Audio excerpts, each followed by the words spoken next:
First of all, we know the fundamental rights. Anyone can say what is fundamental rights because one class has already completed yesterday. So anybody can say what is fundamental rights? Anyone? Raise your hand. Fundamental রাইটসটা কি? Class ছাড়া তো তোমার জানা উচিত। হ্যাঁ এমনি না মানে কি যাই হোক বেঙ্গলিতে আমি বলছি কি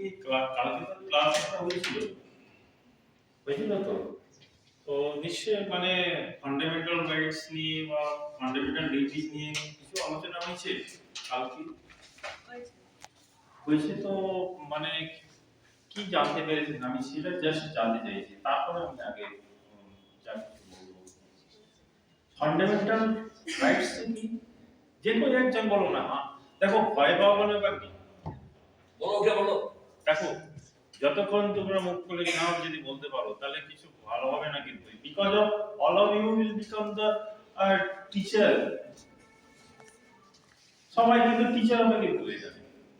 টিচার কি হয় বলতো যারা ভোকাল হয় যে বলতে পারে আপনারা যদি ভয় পাবেন কি না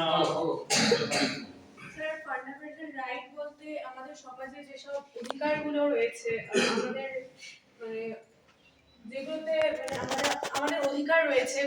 যেরকম বাক স্বাধীনতা তারপর হচ্ছে মানে এমনি স্বাধীনতা বা কোনো একটা কাজ করতে পারার অধিকার এগুলোকে ফান্ডামেন্টাল রাইট বলা হচ্ছে আর ফান্ডামেন্টাল ডিউটিস বলতে সমাজে আমাদের যেগুলো দায়িত্ব আছে যে মানে কারো সাহায্য করা বা এই এই এই টাইপের দায়িত্বগুলোকে ফান্ডামেন্টাল রাইট বলা হচ্ছে ডিউটিস বলা হচ্ছে আচ্ছা আর একটা জিনিস জানতে চাইছি যেহেতু ফান্ডামেন্টাল রাইটস বা ফান্ডামেন্টাল ডিউটি যাই হোক এগুলো তো সংবিধানের পার্ট তো ইন্ডিয়ান কনস্টিটিউশন কোন পার্টে এটা বলা আছে এটা বলতে পারবে ফান্ডামেন্টাল 51A 51A হচ্ছে আর্টিকেল আচ্ছা আচ্ছা ওকে বাট কোন পার্টি বলে মানে পার্ট আছে অনেকগুলো পার্ট আছে চ্যাপ্টার আছে পার্ট আছে সরি আমি বলতে পারছি না বুঝে গেছি হয়তো কালকে বলেছেন আমি বর্তমানে মনে করতে পারছি না আচ্ছা আপনারা কি সবাই ছিলেন কালকে আজকে যারা এসেছেন সবাই কি ছিলেন কি ছিলেন না বসে বলো বসেন কোনো ব্যাপার নেই ওটা আমি জাস্ট এটা বলি করছি সবাই ছিলেন তো কালকে যখন ক্লাস ম্যাডাম বা যে সুষমান স্যার এসেছিলেন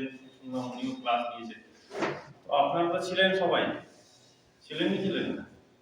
দেখেন একটা কথা বলি আমি এগুলো আপনারা যদি কিছু এটা এত সুন্দর এটা মানে হোয়াটসঅ্যাপ প্রোগ্রাম এটা যদি আপনারা যদি শিখেন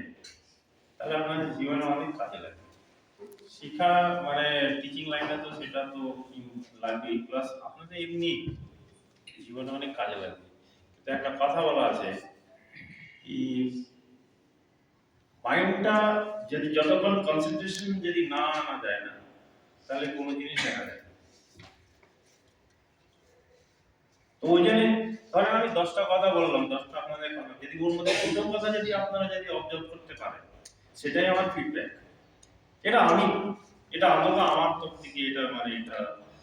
যাই হোক আমি চিন্তা ভাবনা এটা যাই হোক দেখেন আমি ফান্ডামেন্টাল রাইটস নিয়ে আগে একটু আপনাদের বলতে চাইছি তাহলে আমি ভাবছি আরেকদিন আসবো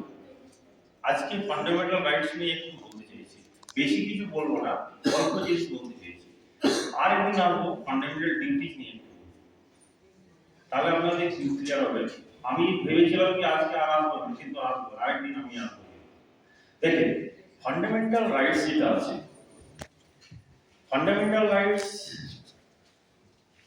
ইন্ডিয়ান কনস্টিটিউশন পার্ট 3